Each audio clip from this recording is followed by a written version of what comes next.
face the real world. Just in time for rates to go back up.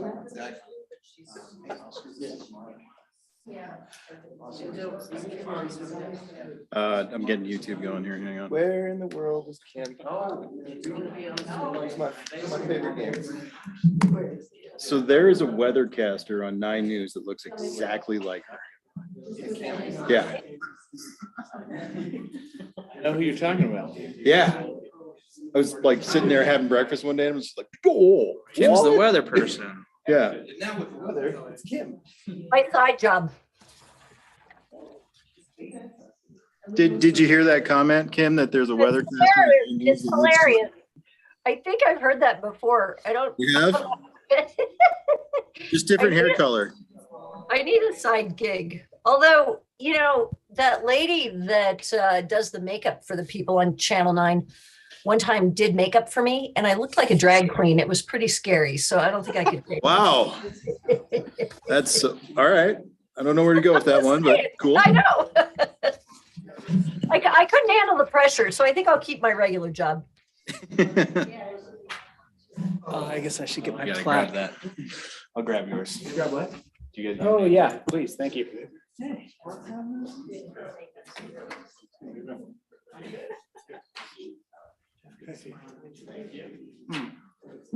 need to spit my gum out.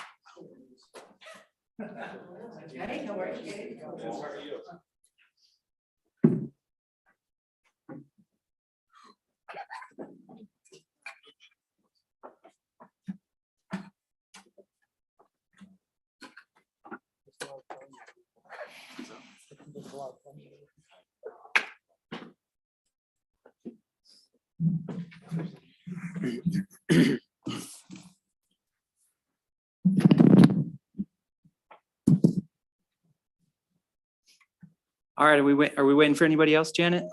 No. No? All right. Hey, everybody, thank you for coming tonight. What's up, Jeff? So yeah, let's call to order. It's 7:01 on April 14th. Mary, could you do roll call, please? Nick Michonne, Here. Jay Engstrom, Here. Marina Skiles, Nicholas DeFrank, Jeff Davlin, Here. Elizabeth Kamak, Kim McGee, Here. Jarrett Moore, Here. Gabe Giannetti. Here. Thank you, Mary.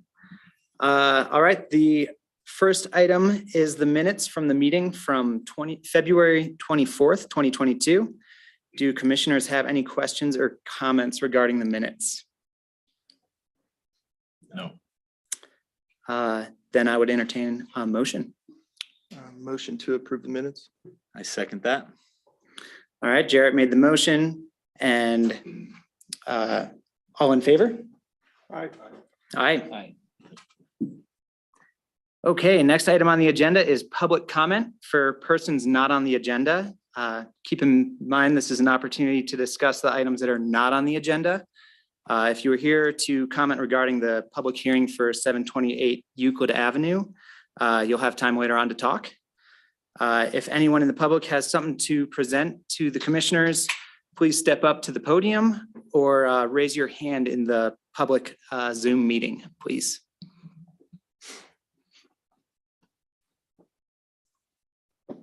Hi, everybody. I'm Ben Baumfalk. I'm the new mayor-elect as of last week, and I just came to, I'm going to go to all of our boards and commissions over the next couple months as time allows, and I just wanted to start here and say thank you for your service on the Planning and Zoning Commission, and I see Kim up there remote and others as well. So I spent a lot of years on this commission myself, I think about 6 years, and some of those as chair.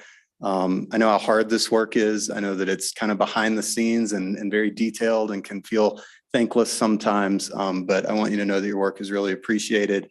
You know, there's so much detail that goes into all these land use processes that we could never do at the Board of Trustees level with all the other things that we have to tackle. So we put a lot of faith in your work. We assume a lot of things that were, you know, dealt with at this level and that good decisions are made. And we're going to give you the benefit of the doubt. And so we just really appreciate the work that done. The comp plan, I wanted to specifically mention that. I know that that's a heavy lift. I was involved in that last comp plan that we're now updating.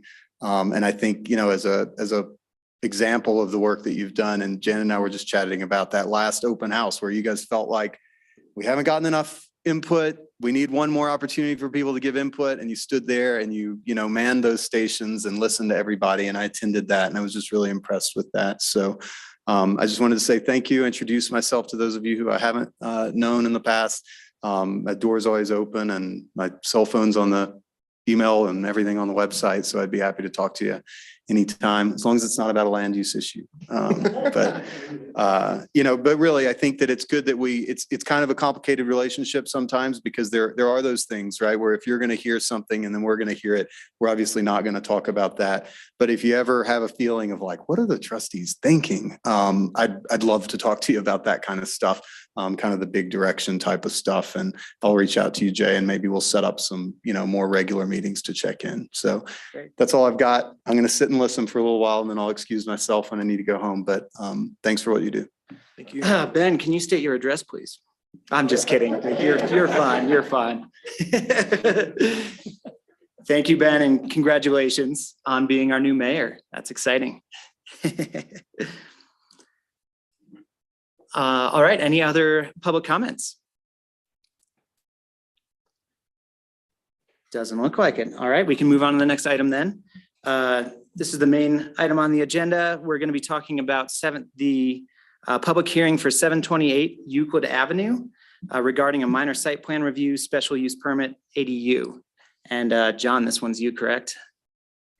This is me. So this is an application for a minor site plan review. The commission is required to hold a public hearing, approve the application, deny it, or continue the public hearing. The applicant is proposing to construct a 2,558 square foot residence with an attached ADU in the basement. Under the UDC, a proposed ADU in the Old Town Residential District, OTR, must go through a minor site plan review and special use permit before yourselves, the Planning and Zoning Commission. The comprehensive plan calls out this property as Old Town. That's in the future land use plan. The properties in this designation represent the oldest residential neighborhoods in the historic town grid, Single family homes are predominant and there's an opportunity for accessory dwelling units. Alley loaded parking should be provided where available. Street emphasis should be on sidewalks, trees, and homes, not parking. The design of the main structure is set back from the front lot line with varying roof lines and stepping of the facades. Parking is located off the alley, preserving the existing ditch to the front of the lot. An ADU is allowed to be 10% of the total lot size with a maximum of 650 square feet in the OTR zone district. The proposed ADU is 554 square feet in size. These setbacks, maximum impervious surface, and building height standards have all been set, or all in conformance, 5 parking spaces are required by the UDC. The applicant is providing 5 parking spaces.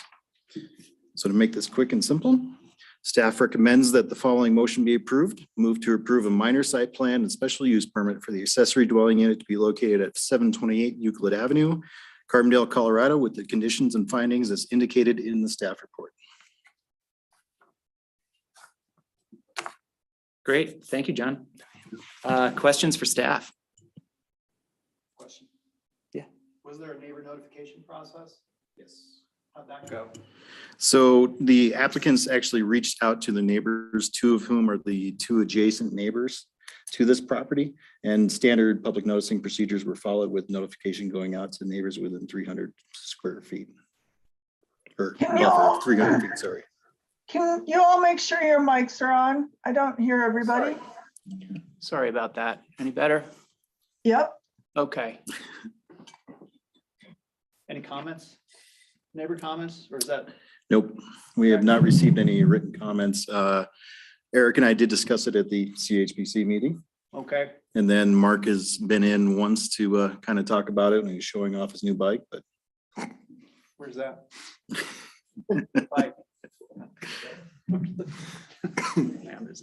Just wondering where his bike was. I noticed we didn't get any emails about it. That was pretty interesting. not a thing. It's very quiet. It's kind of nice. Right. Thank you. Is there an existing residence there right now? Are we There is demoing? not, it's a vacant lot. Okay, great. One of the last few.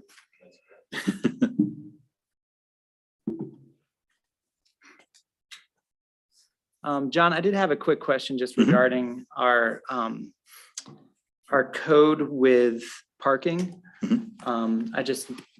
I noticed on these drawings that the ADU parking is behind a primary residence parking space, which in this case, it doesn't really matter much because there's the parking spot off to the left. Right. I guess I just wanted to see, do we have protection in the UDC to where we have the ability to call people out on that? So within the parking standards, you can actually stack another parking space behind the parking spot that's located in the garage. What I would foresee is most likely the guest parking being utilized as the ADU parking, but we don't really have anything in the UDC calling out that you can't have the ADU parking in the driveway there. Mhm. And I know we have storage requirements for multifamily. Does that really apply for ADUs at all? It does not apply for ADUs. Okay. Right.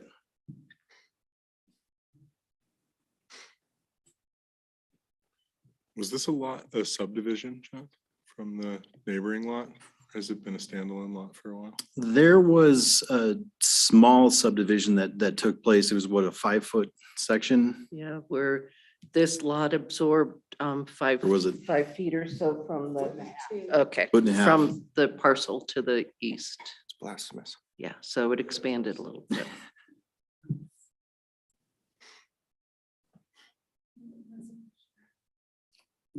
All right, well, I think we're ready to pass it along to the applicant then. I mean, if you have something you would like to present to us, feel free to step up to the desk here and you can present to us. Otherwise, I mean, we've of course reviewed everything Yeah, too, we've though, seen- so. Yeah, no, thanks again for looking at the applicant again. We've kind of tried to address from the previous applicant. We understand that the site has some sensitivity to the surrounding neighbors and to the street frontage. So we've at 2757 design, I've tried to address that by, utilizing the alley and also by positioning the building massing it so it does kind of remain in character with the Old Town District. The ADU itself is kind of in the lower level and has its own private entrance. We tried to maintain kind of with the layout of the ADU, kind of a very, maintaining with lots of light and with oversized kind of light wells to maintain, a good living standard in Carbondale. And thanks again. I don't know, is this a chance for the owners to speak? Yeah, the owners can speak as well. Yeah, right now, Doug and Sarah Greenholz joined us from Boulder. And ready for them to speak. Good evening. Nice to meet all of you. I put my address as 728 Euclid Avenue, but as noted, it's a vacant lot. So I'm here obviously to speak in favor of the project so that next time I'm here, I'll have a place to live. We purchased the lot about 8 months ago in August. And at the time that we purchased the lot, we weren't aware that there was a possibility to have an ADU. But when we learned, we were pretty excited about it. And for a couple of reasons. One, it addresses, at least to a very small extent, the housing problem here in the valley. But more importantly to us, it allows us a little bit more accessibility to the financial means to make this project a reality. So I won't say that it makes it affordable, but it makes it more reachable.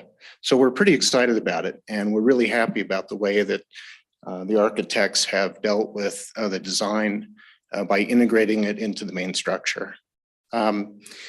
We also learned pretty quickly about the history of this particular property and the fact that there was a previous project proposed that was ultimately not successful. And I want to thank our future neighbors for their efforts in opposing that project. Otherwise, we wouldn't have been able to purchase the property. But we are sensitive to the history and we're proactive in reaching out to Eric and Jan to the east and Mark Mahoney to the west. And then we also reached out once we were through schematic design with the neighbors across the street and behind us in the alley to share the design with them. And I won't speak for the neighbors that are here, but I can say that the conversations that we did have were quite positive. And we wanted to make sure to respond to the neighborhood, to the neighbors and some of the comments that we had heard about the previous project. And so we're really happy with the design that has been developed. And I think, at least from our perspective, it responds to our needs, and hope that it responds and think that it responds quite well to the neighbors as well. So look forward to what's going to happen next here. Thank you very much. All right, thank you. Let's see, do any of the commissioners have any questions for the applicants? I do. I think this is mainly for the owners. I know you're excited about the ADU. I'm just wondering, like, who do you envision, staying in these units? We have quite a lot of people who get, displaced and everything like that. And I want to make sure that there's some sort of, understanding of this community and how people are selling their houses and, they're getting evicted kind of thing. I just want to be, I just want to be sure that that has been addressed, or that's a thought at least. Yeah, we've owned another property that we rented out as a short-term rental, and that's not what we plan on doing here. Great. The unit is integrated into the main structure. So of course, we want to have good neighbors that are in the building. Right. Our idea is to have a long-term rental. The other thing I'll mention in terms of the design is architects have been careful about creating some sound barriers. So the flooring is concrete to create that kind of insulation for noise. But the idea is to have somebody there long-term who can also be part of the neighborhood. Great.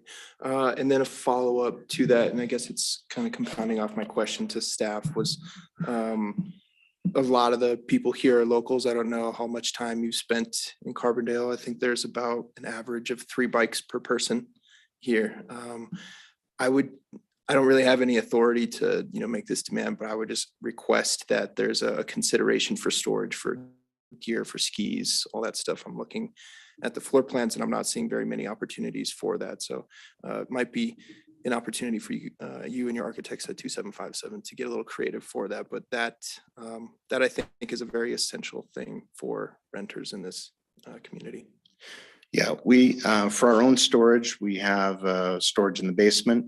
We actually meet the ratios that you mentioned in terms of bicycles already. And we plan for storage in the garage and downstairs for all of our gear. So we don't plan on having that kind of equipment sitting outside.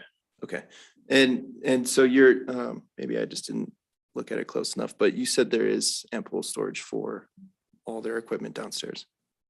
Oh, you're speaking of the renter. Yes. Yeah, no, there's an oversized closet in the bedroom. Mhm. And we've maximized the space that we can in the basement, in the ADU and the unit itself. Right. If there's a need to store additional gear that won't fit, we're more than happy to speak with them about storing it within our unit. Okay. Yeah. It's just a request to maybe look at that a little bit further. Yeah. So, thank you. Also, one note, you're on Euclid. Have you experienced Mountain Fair before? Vicariously, we have, and we've been warned by all of our neighbors about it in a very positive way, I might add. That soundproofing is going to be needed. Yeah, so we hear. Thank you. And then I guess I'll end with my final comment, 2757. I'm really a fan of this design. Good stuff.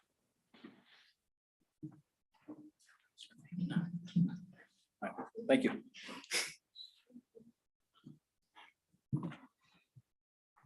That exhausts my questions. Any other questions for the applicant? Kim, any comments? No, I am well acquainted with the neighbor over to the east, and I'll be interested. I'm glad that you spoke to the neighbors. That's great. anyway, and he's an architect, so I'm sure he's admiring this design. I think it's a great looking design. Thank you for having some slope to the roofs and doing a nice looking front elevation.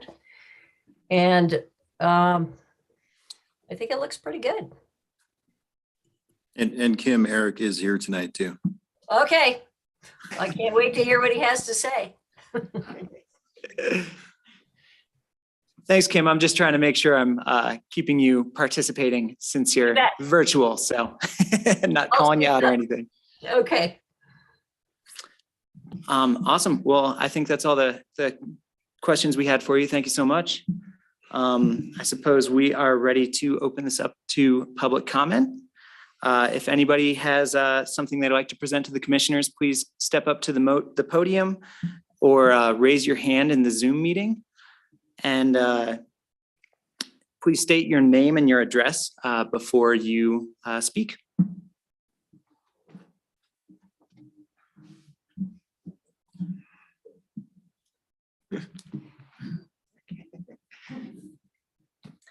Right. My name is Jan Schubert and I live at 710 Euclid, directly to the east.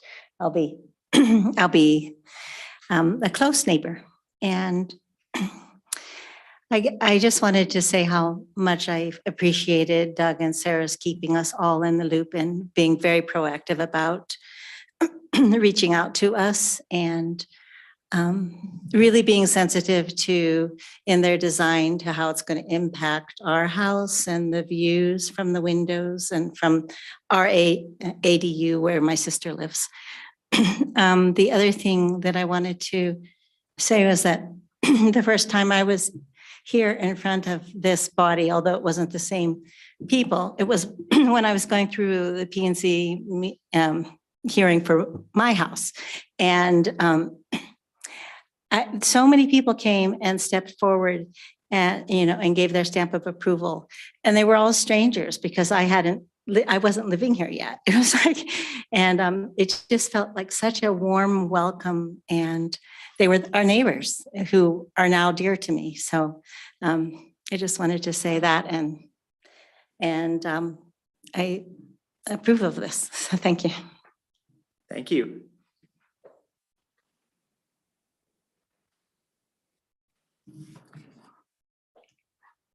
My name is Eric Dowd and I live at 710 Euclid, right next door to the empty lot in what's affectionately known as Old Red, the big house on the corner. And I too support the project. I really appreciate the consideration that our new neighbors and the architects have put into the design. And with my experience with the prior project that did fail, I will say that what's being proposed meets not only the quantitative requirements, which are the setbacks, they actually have not pushed the setback limits whatsoever on either our side or Mark's side, and have respected the alignment of the existing homes along the block so that they are not pushing into the front yard setback by a chunk. It also meets, I think, the qualitative requirements and the fact that the house's mass has been broken into smaller components that are more human scaled. I believe that the ADU is successful in that it has put itself into the mass of the overall house and really reduces the overall impact. So all in all, I think credit is to the owners for having reached out and the architects who have done a really good job, and support again the project. All right, thank you.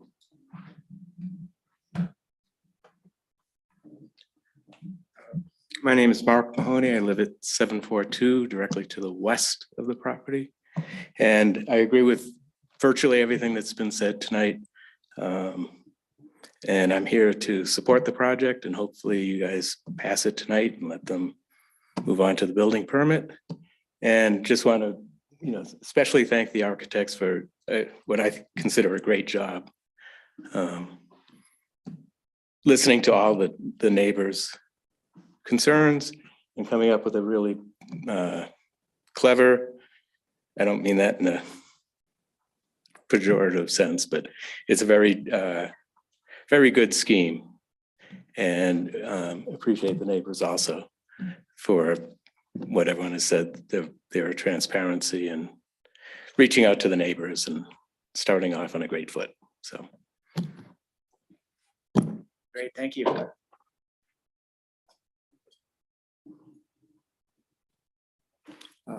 Mark Chain, 811 Garfield Avenue. I'm at the edge of this neighborhood on the other side of A Street, more in the high density portion. You don't hear this very often, but the project fits into the neighborhood and they did a good job, and that neighborhood will support projects that fit in. So thanks. Thank you.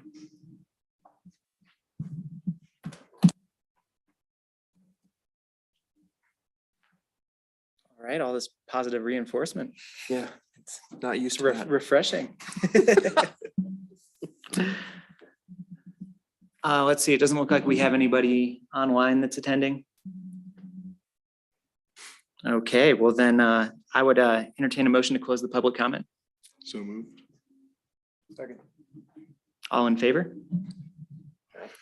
Aye. All right, commissioner comments. I think he's brave that you talk to the neighbors so much.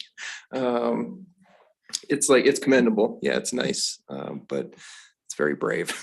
I think from an architect standpoint, that would. May I make one more comment? Sure.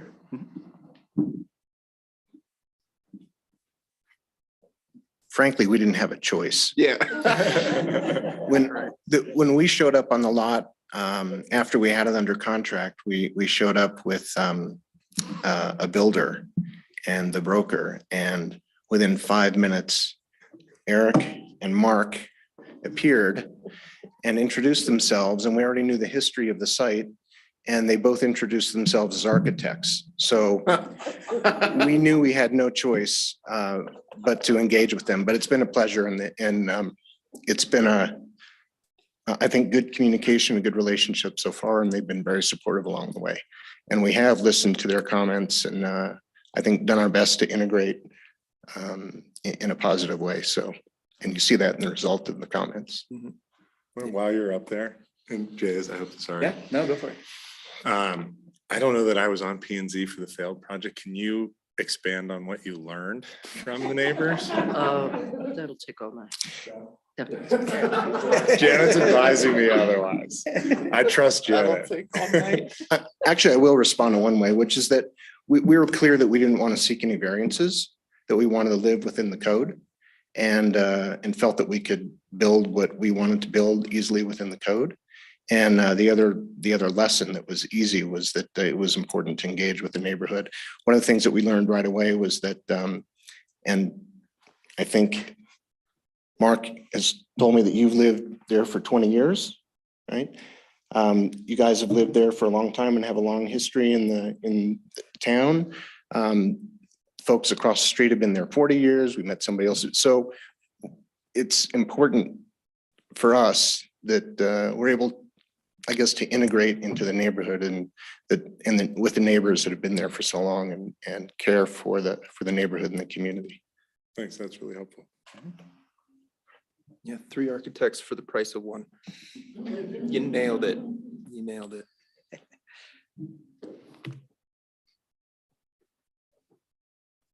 Yeah, I don't really have any further comment. Again, I was excited with the design that came up in this little packet, and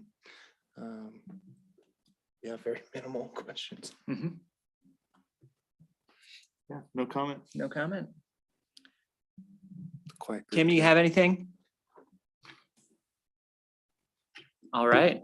Well, yeah, I mean, it seems like for the most part, this is, yeah, very positive, and I think for the most part, everybody's supporting it. So I would entertain a motion. Motion to approve the minor site plan and special use permit for accessory dwelling unit to be located at 728 Euclid with the following conditions listed in the thing. Do I got to read all of them, John? No, Okay, you don't. great. Can Dyslexia is kicking. can we have a second? I'll second that. Okay, all in favor? Aye. Aye. All right, awesome. Thank you guys so much. That was very smooth sailing. Welcome to Carbondale. Yeah, welcome to Carbondale.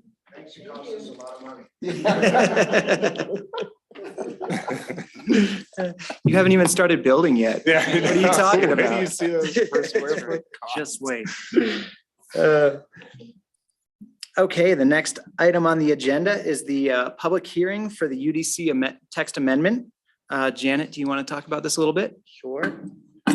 Okay, this is a public hearing for the purpose of considering an amendment to the UDC. And the commission is required to hold the hearing and recommend approval of the amendments or recommend denial, or you can continue the public hearing. Over the last 4 months, the Board of Trustees has been discussing methods on how to regulate short-term rentals, or what we're calling STRs in town. And the board decided to start by licensing all STRs currently in operation as the first phase. And then in March, the board approved an ordinance which enact temporary license or enact regulations for licensing. And the purpose of the ordinance is to gather data for the town on the number and locations of STRs and to provide initial guidance to the owners of STRs. And more permanent regulations will most likely be drafted in the near future. But this is first to, let's see what we have out there. Where is it? What is it? But one of the things we realized during the board discussions is that an amendment would be required to the UDC to avoid conflicts between STRs and the code. And that's what's before you tonight. And basically, the proposed amendment is to amend the definition of household living. And that's to remove the requirement that tenancy for household living be arranged on a month-to-month or longer basis, and to allow tenancy to be arranged for a period of less than 30 days. And this would allow a room or a residential unit to be rented out as a STR for less than 30 days. So I did include a red line of the UDC. It's a fairly simple strikeout. And I recommend approval of the zone text amendment with the findings in the staff report. And I'd be happy to answer any questions. Ben leave? Yeah, Ben left. He would too if he were still here, because he was board member. Questions for staff? Sorry. No, go for it. I was just wondering, I mean, it looks like a great document and a great amendment. I'm just wondering, is it enforceable? And if not, what would be the mechanism of enforcement, if that's even something that would be within the scope of this discussion this evening? What would we be enforcing? What specifically? Well, if somebody were to violate the conditions of a license or not have a license and rent something for less than 30 days, I guess those would be two scenarios that I can think of off the top of my head. And does it matter? I mean, is that, I'm not even sure if that's the point at this point in time to discuss, and you know, if I don't want to say the legitimacy, but the actual, I mean, what's the point of the language if it's first of all not enforceable, but is that really what we're talking about tonight? So there is a revocation and suspension clause within the ordinance that lays out the entire enforcement part of that. Yeah. So so staff feels like it is an enforceable provision. Correct, yes. Okay. It's an ordinance too, that was attached to the red line. And it has a whole process for, you know, not being in compliance with their STR license. So. No, I understand the fact that there is a process by which somebody obtains a license for short-term rentals. And I see that it's fairly well laid out. Okay. But I'm just not sure if somebody were to say willy-nilly decide that they were going to short-term rent without a license, how does somebody go about enforcing that scenario? And is that something that we foresee, or is it something that we don't even want to really talk about at this point? I think it's something the town has encountered already. I can't imagine, I mean, I imagine, yeah, I mean, It's, well, this is just my understanding. It's hard to keep track of anything under the table, but if there were listings on Airbnb or VRBO that were associated with addresses without a license, the town went through some process to catalog those addresses and I think enforce the license application process for the people that were. Yeah, renting through those To websites. to your point, Jeff, at that time, there was finance staff that were going through and looking to see the listings and then going and looking to see if they had lodging tax licenses. And that's what a letter was sent out saying, hey, if you're not aware, you need to apply for a lodging tax license. And so staff has resources to yeah, enforce this. Mhm. Yeah. Okay. And yeah, my understanding is our red line has little to do with that. Yeah. It's just like a cleanup exercise Mhm. is how I read it. Okay. And I mean, in a way, and Janet, correct me if I'm wrong here, right now it's trying to enforce this condition of household living within the UDC when, you know, with this update, they'll be reinforcing this license, which will actually be a more efficient way for them to enforce it. As opposed to just referring to the UDC. There's probably not as much code written around this one little sentence in the UDC. I see. Yeah, and this resides within the municipal code, so it's not really tied in. The ordinance itself resides in the muni code. But what, you know, we're proposing here is just the amendment to that language in the definition, so it cleans up that definition. Yeah, I was kind of curious as to whether there was more cleanup needed because of the ordinance. I mean, is this really the only conflict in the UDC with the ordinance that passed? Yeah, the way the ordinance is written, it's strictly licensing. Okay. It doesn't address any land use, and this is why it's only the first step in regulating STRs. And so no, they did it strictly townwide on a licensing basis, so it's not looking at zone districts or, you know, types of units or number or anything. This is more just data collection. Let's see who's operating out there, get them licensed, get the data going. I think there'll probably be more UDC regulations as we start into the next phase. You know, once we get the licensing in order. They wanted to split it up into two, and the zoning part of it, the cleanup, will be complicated. If we're talking about STRs in town, you know, with the UDC, that only applies to the straight zone districts. The problem is the UDC doesn't apply to PUDs, planned unit developments. And we have about 30 of those in town. And so, you know, so whatever changes we make to the UDC won't apply to RBR or Crystal Village or Roaring Fork Village. And that's when we were talking about this initial step with the licensing ordinance. They first wanted to look at it based on zoning. And I said, it'll only affect, you know, look at the zoning map, a third of the town. And so, you know, I still think because of that, trying to regulate through the zoning code is going to be tricky. And so, but right now, this is the first phase, and this is a conflict that was, you know, brought up about the 30-day tenancy. So to answer your question, no, there's probably more, but this is the one I honed in on because it was one I was aware of.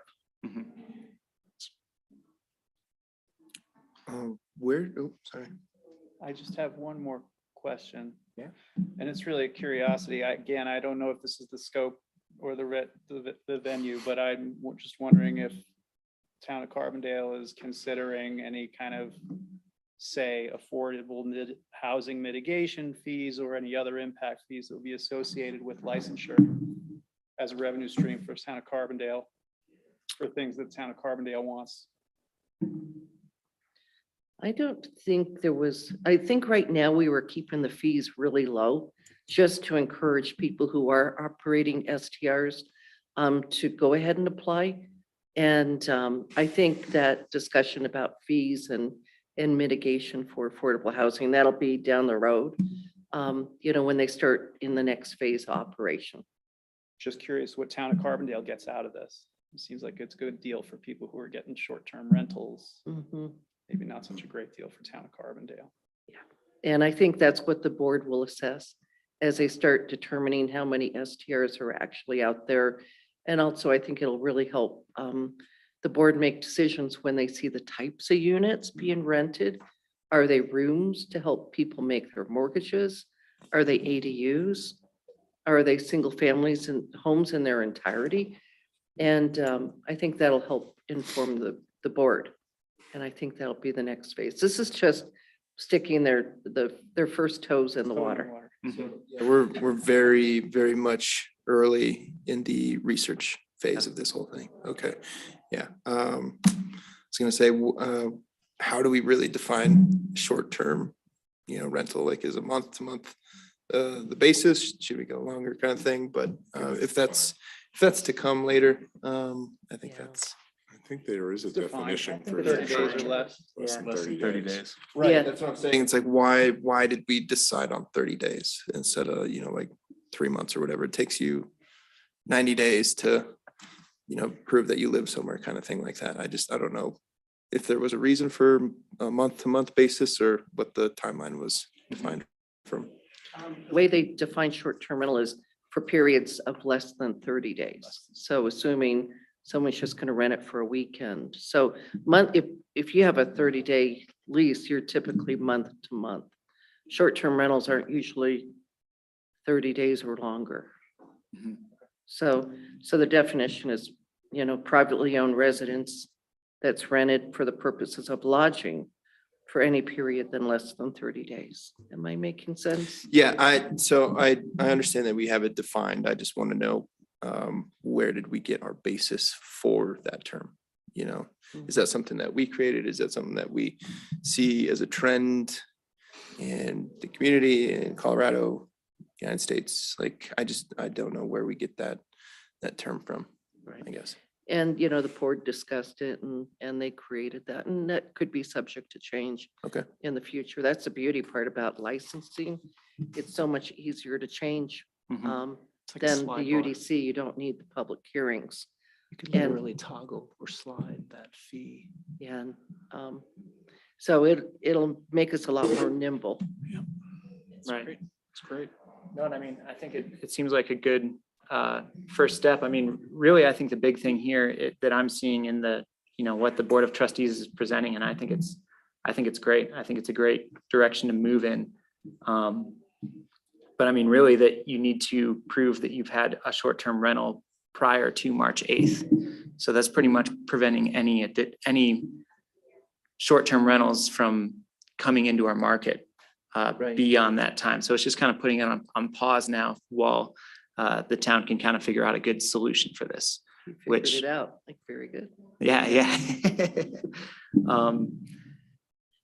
And, I'm sure that our guest appearance by Ben here, I'm sure he could go in a lot more on this, but keeping up with what the team that presented this to the Board of Trustees, they did a lot of research. And I know one of the guys he's a planner for City of Aspen, and he really went in depth on, because he was doing research for the City of Aspen on this. Yeah, And so, yeah, I was looking over his stuff, and I thought that they did a great job with what they initially presented to the Board of Trustees. And I think the Board of Trustees have done a really good job of figuring out how to still keep the current renters, the current short-term rentals in place, and that those people are still happy with it. And then we'll be able to transition out of that over time. So, yeah. Yeah, I Jeff? liked the language for the most part. I liked the process of it. I just wanted to know where the basis was from. So it's good that we have, other people, like especially Aspen, helping us out with that. I think it's cool.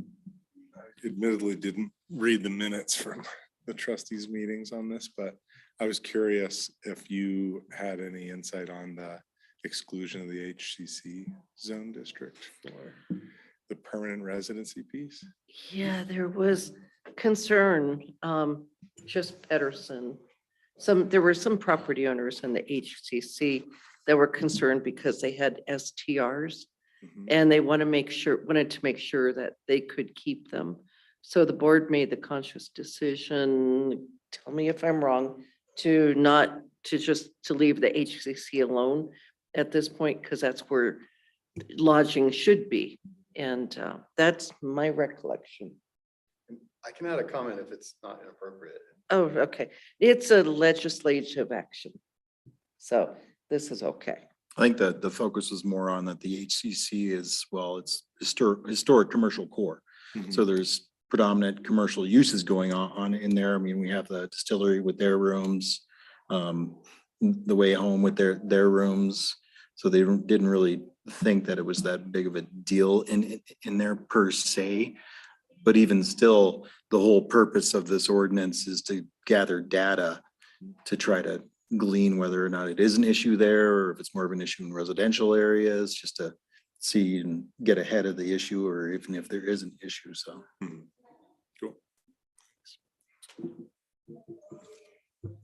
Sorry, we've been going off on tangents. No, that's okay. No big deal. I'm sure you'll be talking about it lots more as time goes. I'm sure. I kind of hope so, actually. Oh, good. Do we have any other questions for staff? Kate? No questions for staff. Kim, anything? No? I see you shaking your head. Actually, wait, I got one more. So we're not doing HCC because of these specific type of venues like Way Home and stuff like that. Wouldn't that really just fall into their like business license or no? This is separate from a business license. This is a lodging, STR license. So. Right. So they wouldn't have to apply for one as well? Okay. They still are required to get the lodging tax license, because Town of Carmel doesn't have business licenses per se. Right. But they would still be required to get that lodging tax license. Yeah, so that's what I was talking about. More, Yeah. more so yeah, great. Okay. I was like, they have to get two? What is our lodging tax right now? 2%.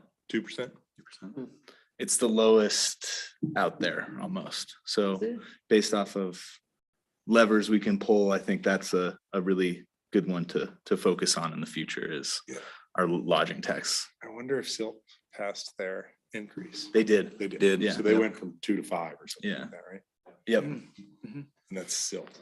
Yep. That's I think Newcastle did the same thing several elections ago too. Yeah. Oh, good. I knew that was on the ballot for a number of towns this past election day, but I didn't track results. Uh-huh. Pretty Oh, that's interesting. fascinating. I guess I'll open this up for public comment.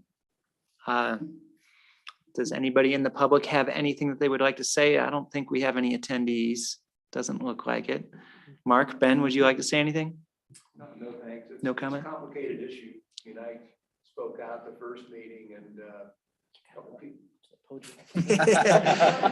Please state your name and address. Shane, still at 811 Garfield Avenue. No, it's a real complicated issue, and there's a lot of places that it's really appropriate to have a short-term rental. I spoke out that first meeting, and I do think they need to be regulated, but a couple of people came up to me and let me have it. I mean, I'm having a celebration of life for my wife this summer, and I want to talk to a neighbor about the availability of their short-term rental, and she basically attacked me because of what I said at the meeting. So it's pretty interesting, and the right thing to do is to get the data and see what's out there and just do the best you can. Thank you. I appreciate that. Thank you. Shannon, would it be appropriate for me to just add a couple of points of clarification? It's a legislative issue, so I think it's fine. It's not site specific. So I think it's fine. What I was telling them is because this is legislative, it's not a site-specific development. So it's not like ex parte communication. It's like the last one would have been well, if they were going to hear it ex parte, but this one's legislative, so it's kind of like the comp plan you can talk to anyone about. So that's what we were whispering about. I'll be back and I won't try to influence you in any way. But Ben Baumfolk, 85 Crystal Circle. Just to clarify that really good questions about the HCC sort of exclusion from this, pause on new licenses. That was my idea. And the idea was that you can do a lot in a code to say what you don't want, but you also need to say what you do want. And so the feedback we had gotten from the business community, restaurants, bars, all the businesses that thrive on tourism is we need some short-term rentals in town. And so the problem we were trying to address is the conversion of what could be long-term workforce housing to short-term rentals. We said, well, where is that less likely to be a problem? Where is it already kind of zoned for like a use by right is lodging? And we said, well, the historic commercial core is that area. So we went ahead, and that's the one zoning related thing that we did, is say, that seems like the place where we want them. And then we punted all the rest of the zoning related stuff. And to be quite frank, it was also that, it was prior to an election, we didn't know what the next council would look like exactly. And we wanted to kind of put a marker in the ground that was pretty clear that we're not trying to ban all these. So it seems appropriate there. It seems appropriate if it's your primary residence. And other than that, it's an open question. And so that's what I think you'll see next, and we'll see next after we get all that data. That's very helpful. Yeah, with that, I think that makes a ton of sense. I just wonder what the Historic Preservation Commission would say about STRs being excluded. I think that they would be in favor of it because it promotes vitality in that area and favors vitality in that area as opposed to other areas. Yeah. Which is what I think town wants. Yeah. And that's what the comprehensive plan says, is lodging in the downtown. Sorry, Jeff. No, Sorry, that's right. digital trade. I just think, Should I close, should we close public Nick, comment is your first? mic off? Yeah, I'm here. Okay, I didn't hear you. I didn't know if your curious, mic was off. Ben might want to respond to my question here. Okay, sure. But, and you don't have to, but I think it's interesting to see actually how large the HCC zone district is and how much residential use there is in the HCC zone district. So, I mean, I appreciate that it was thoughtful. And, I haven't been a participant in like any of the conversations with council, but I think one thing that's really important to protect against is these kind of investment buyers that are coming in and just buying up residential units so that they can be a full-time short-term rental. And I think on Main Street, that's one issue. But if you see how many residences are encompassed in HCC, if that's a zone that actually encourages short-term rentals, we might see the same kind of conflict that we're seeing in neighborhoods around town. So my 2 cents would be like, as we're thinking about regulating this industry, that you might need a finer scalpel than just the HCC zone district. That's a good point. I mean, the last house that I lived in.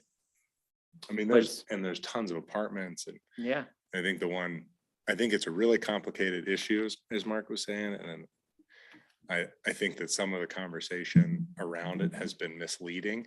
Like, if we exclude short-term rentals from town, then we're going to solve the affordable housing problem.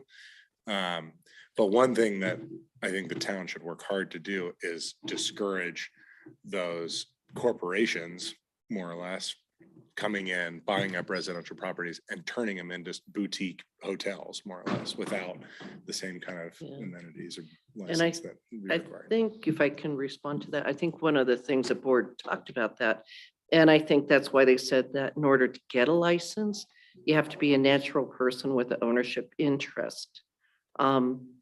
Or a person with demonstrating controlling ownership interest. So There was a carve out for if you're not a natural person, you just need a representative in town, wasn't there? Yeah, Owner's rep. Yeah, there was that. no? Yeah. That's yeah, what it I does. read, is like, if you're not a natural person, then you need someone who can respond in 60 minutes to Yeah. any complaints, Yeah. which opens the door to pretty much everybody. Everybody. So I'm sure it'll be an ongoing conversation. it's a start. Yeah, it's a good start. I appreciate the work you guys have put into it. I'd entertain a motion to close the public comment. So moved. All in favor? Aye. Aye. Well, yeah, I guess we've already been talking through this, but Yeah, you want to just jump to a motion to approve? I've got or one just- comment, Please, just a little, sorry. from the Tourism Council. We just had half a day sort of talking about tourism in Carbondale and the branding of that. And really interesting how that conversation really fell away from tourism and fell into anxiety around where Carbondale is headed with not only the HCC and what's going to happen downtown with all the new developments and what's happening there, but interesting that we sort of settled on this idea of a breath or like a pause. So I really like this as a first step, and it is a complex issue. And I think the data collection from this, taking a pause on any new STRs coming in is a good first step to sort of really be able to evaluate how big of an issue this is and to incorporate responsible tourism into the community. You know, it sits in a weird place of short-term rentals and people who have small businesses on Main Street. And then the rest of the community that's like, is this good? Is this bad? And that's where that conflict really happens. And I think everybody could really use a second and some more data input to really understand the impact of what this is going to have. Well said. That's all I got.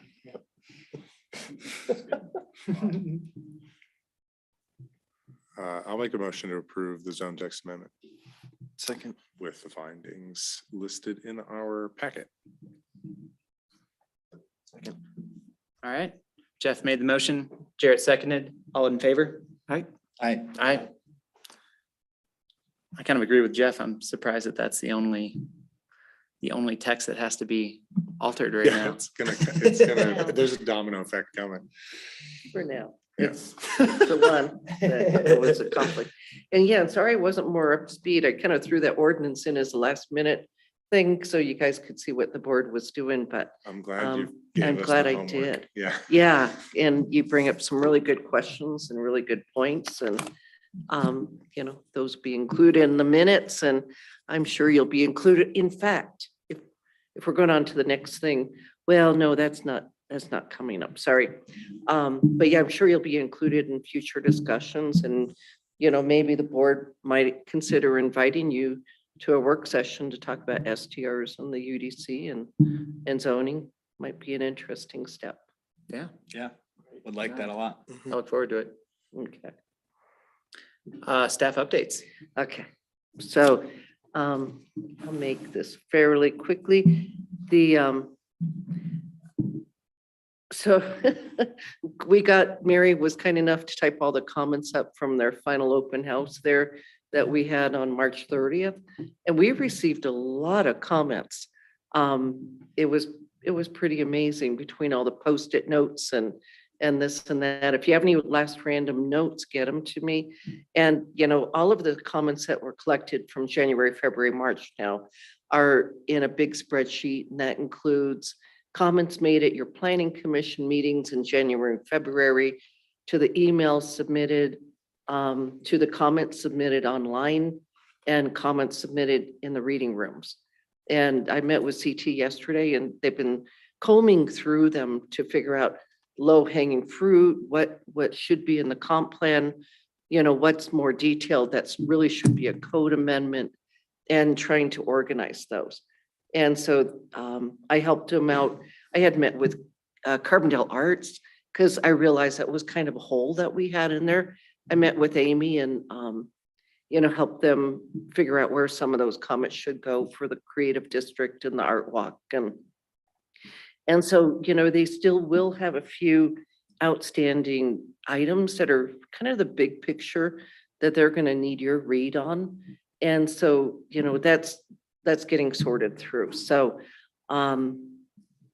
that hopefully probably will be coming into you at the next meeting or the meeting after. It depends on how we do. They hadn't started the final open house comments yet. And then we did the first pass at doing the red line of the 2013 comprehensive plan. And actually, that's going more smoothly than I had anticipated. I did my first run through it and then they get to do their run, see if they agree. But I really think that combining the plans is gonna be great. It makes so much sense because in the I don't have it here, in the 2013 comp plan, the future land use map has developed neighborhoods, but that plan doesn't give you the text of what that means. So you'd have to go back to the 2013. So that's going a little more smoothly than I had anticipated. Did we end up approving more budget for that process? Yeah. Yeah, okay. Yep. So Was it enough? yeah, I hope so. I'm trying. I'm doing a lot of work too myself, to make sure they're just not there spending a lot of time spinning their wheels, so I'm working right alongside them. And so it's kind of a team effort to make sure that they stay on track. And in the meantime, they're doing work up in Glenwood and Aspen. And I was joking with them. I said, well, at least you have, those ends of the valleys to carry you financially. We're kind of in the middle, with the lower budget. And so, but they really enjoy working with Carbondale. Okay. So they had nothing but good things to say. No, we're trying to stay in the budget, but yes, it was approved, and that included the work that was done last year, which they thought they would be out on, but it only seemed fair. It was stuff they had to do, meeting with the e-board and CHPC and so that'll be coming your way. And then the other thing is next Tuesday, there's going to be an update to the board on the town center property. It's going to be a more detailed report from Bob Schultz. If you're welcome to attend it, if there's more than 3 of you, I'd have to notice it. But even if you don't get a chance to meet, if you go to the town's website, the board packet should be on there and it has Bob's report. And I haven't even had a chance to read it yet, but I think that'll be, well worth following. And then I think what will happen then is, the board will look at that. That's kind of the due diligence, and then start creating a process, public process, and start building those blocks on what they're going to do. And then finally, JHO signed the plats for the 2 subdivision exemptions you approved, I guess last December or November, for Roaring Fork Co-op. And those are going to get recorded here pretty quickly so that the town can move forward on expanding the public works yard. So that's an exciting piece. It's not as, it's just really needed. That public works yard's been the same way since I remember, since the 80s. So, and that's all I have. John, do you have anything? I got them all. Ding, ding, ding. Mary? No, I'm good. You're good. How were the permits, Mary?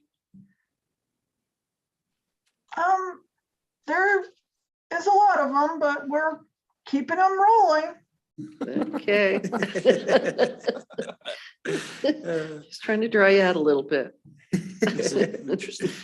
Well, I could elaborate that there's 50 some houses in review for River Valley Ranch in their design review process. So, they're, Those are in design review at our RVR though, right?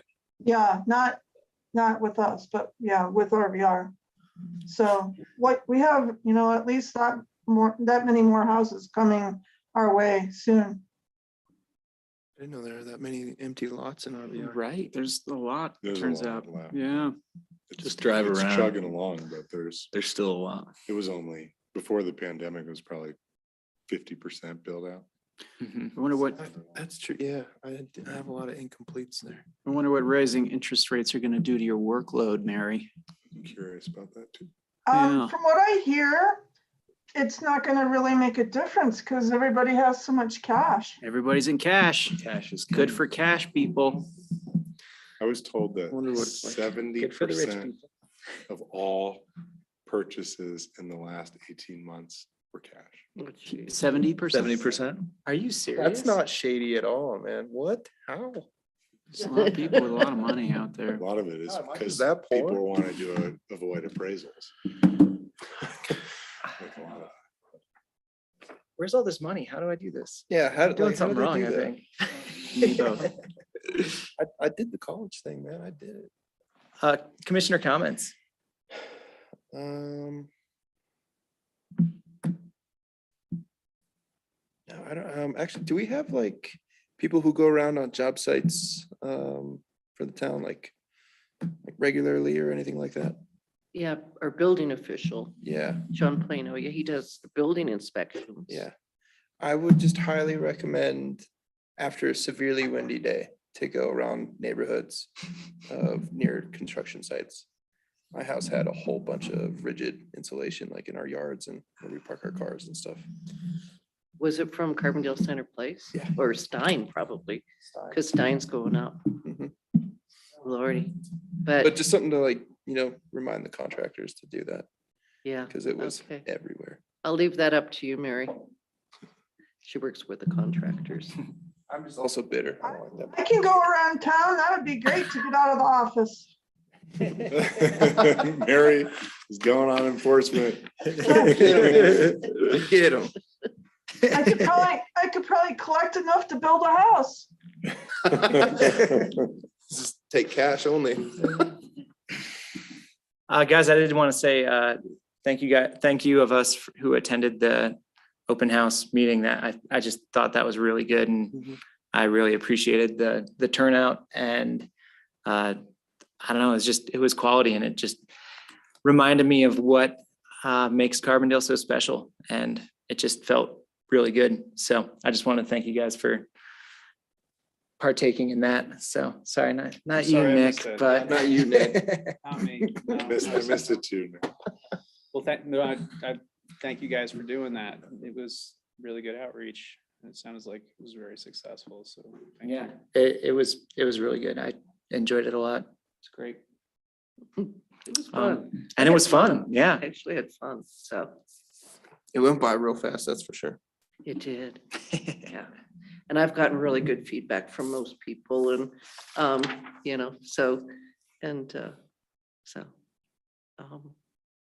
yeah, good work on that. Motion to adjourn. And a second. All right. My favorite motion. So good to see you all in person.